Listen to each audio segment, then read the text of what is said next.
So this giving our mind away, giving our power away, has actually created the vehicle for the few to control the world. And that vehicle is overwhelmingly what I call hassle-free zones, call them comfort zones as well.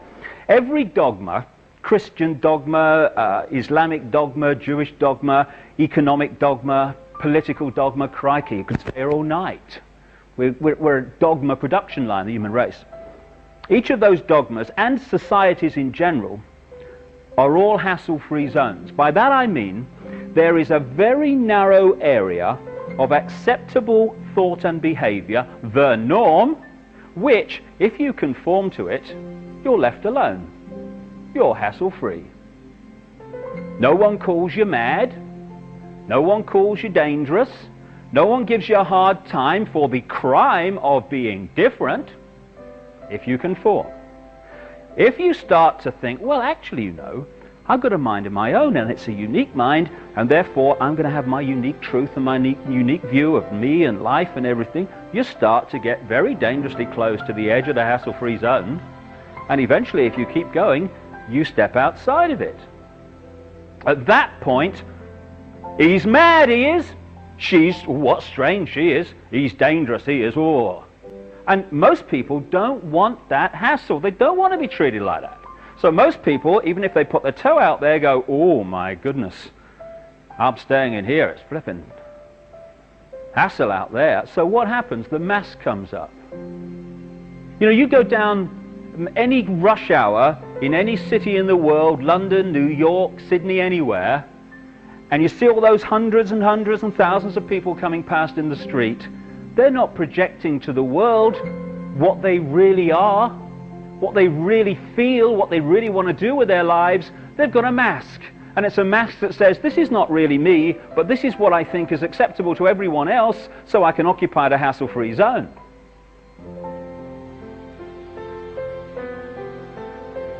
And for me anyway, it's that war in the psyche between that part of us that I call I am me, I am free, that wants to flow with our uniqueness. The war between that and the part of our psyche I call oh my God, which is at the heart of emotional, mental, and therefore physical dis-ease in the world. And what it's also created is a mass schizophrenia. Because not only are we slaves to impose thought and behavior as a human race, we're also the police force of all the other slaves. Hilarious, really. When you're on the edge of the hassle-free zone and you are thinking, if I go any further in what I say and do, even though I think it's right, I'm going to meet hassle for being different.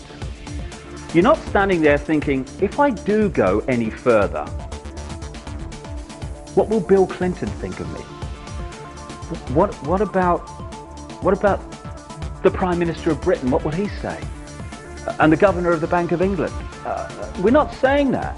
What we're saying at that point, shall I, shan't I express my uniqueness and evacuate the hassle-free zone, we're saying, what will me mother think?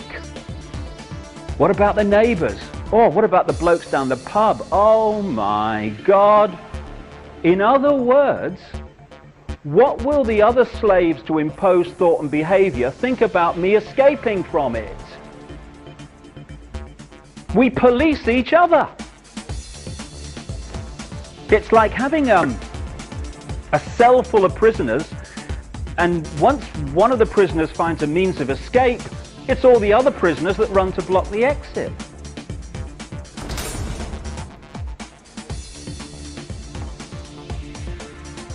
We are both the slaves, the prisoners to this imposition, and the police force of it, because everyone seems to be trying to tell everyone else what is right and wrong, what is moral and immoral, what's right for them, what they should do, what they must do, what they ought to do.